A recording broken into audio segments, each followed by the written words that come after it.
Vous écoutez le module 143 de ce cours en ligne.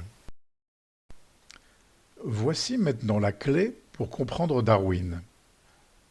Les trois prémices de Paley sur la nature se confondent. La conséquence est que Darwin ne sera pas capable de faire la part du dessein intelligent et de l'adaptation parfaite et de la bienveillance.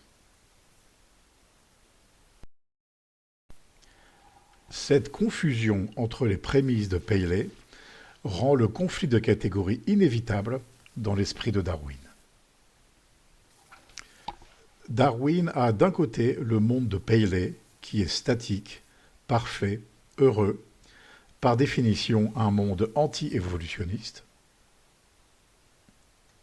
D'un autre côté, la future théorie de Darwin sera dynamique, gaspilleuse et vicieuse. Il s'agit d'un monde évolutionniste. Le problème remonte en fait à l'éducation que Darwin a reçue à Cambridge. Époque où il accepta, sans trop d'esprit critique, les prémices confuses de Paley. Elles opérèrent tacitement dans son esprit pendant 40 ans. Et ceci nous amène à une importante question personnelle pour vous. Pour reprendre les termes de Darwin, quelles sont les prémices dont vous ne vous préoccupez pas trop et quelles sont celles auxquelles vous vous fiez dans vos études universitaires?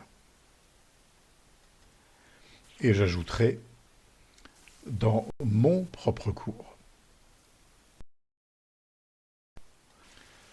Chose importante, lors de sa dernière année à Cambridge, Darwin voit naître en lui une passion pour la géologie, lors d'une expédition géologique sur le terrain avec Adam Sedgwick.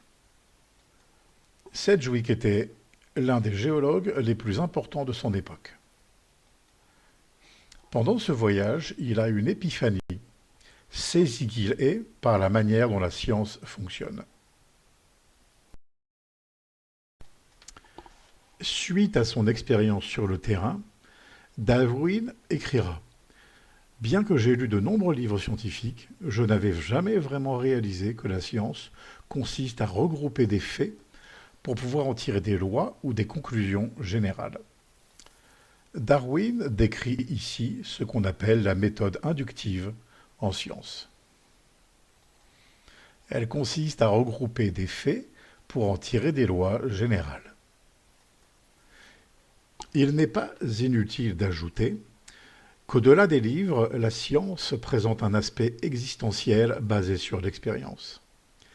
Elle rend compte d'un vécu personnel et peut vraiment être fascinante.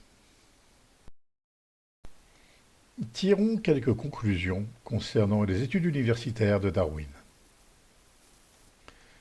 C'est à cette époque que Darwin commence à s'approprier sa vision du monde. Ce qui est tout à fait normal concernant un jeune homme étudiant à l'université. Deuxièmement, Darwin est imprégné de la théologie naturelle de Paley. En conséquence, il est sur le point de développer une foi plus philosophique que religieuse. Comme nous le verrons, cela l'amènera à accepter le déisme. Et finalement, la meilleure partie de son passage à l'université de Cambridge, Darwin tombe amoureux de la science. Je trouve que si vous découvrez votre passion pendant vos études universitaires, alors tout le travail et le coût de la chose auront été largement justifiés. Il n'y a rien de plus précieux que de découvrir ce qui vous passionne et ce que vous voulez faire pour le reste de vos jours. C'est la fin du module 143 de ce cours en ligne.